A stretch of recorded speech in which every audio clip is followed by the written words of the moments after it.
नमस्कार मैत्रिणींनो, कशी झाली तुमची संक्रांत? छान झाली असेल. आमची पण छान झाली, मजेत. तुम्ही पण छान मजेत असाल, मी पण मजेत. तर आज बनवायचा होता सकाळीच नाश्त्याला ढोकळा. आता बघा माझ्या घरचा नाश्ता कसा असतो.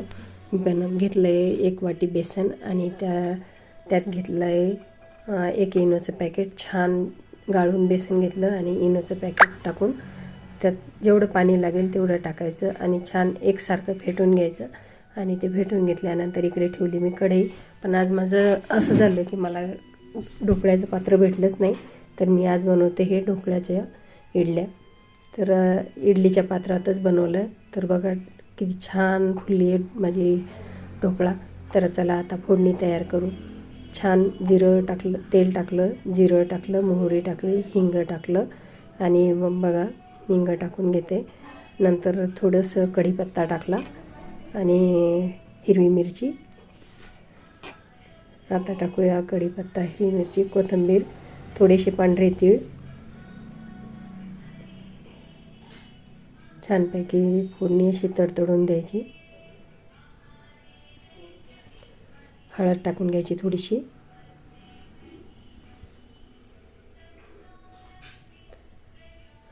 छानपैकी आता बघा फोडणी तयार झाली. मस्त हिरवीगार कोथिंबीर टाकून घ्यायची. चवीपुरतं मीठ, 1 चमचा साखर. फोडणी तयार झाली. थोडंसं आपण त्यात पाणी टाकूया. बघा माझे कसे छान फुललेले, एकदम स्पॉन्जी झालेली आहे माझा ढोकळा.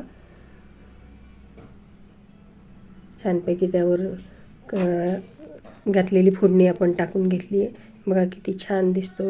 आणि बघा आज असं माझे ढोकळा तयार झालेला आहे. तुम्ही पण माझ्या पद्धतीने जरूर करून बघा. हे बघा समोसा साहेबांचा नाश्ता असा आहे. दूध हळदीचं, थोडासा केक, ढोकळा, टोमॅटो केचप आणि लसणाची चटणी.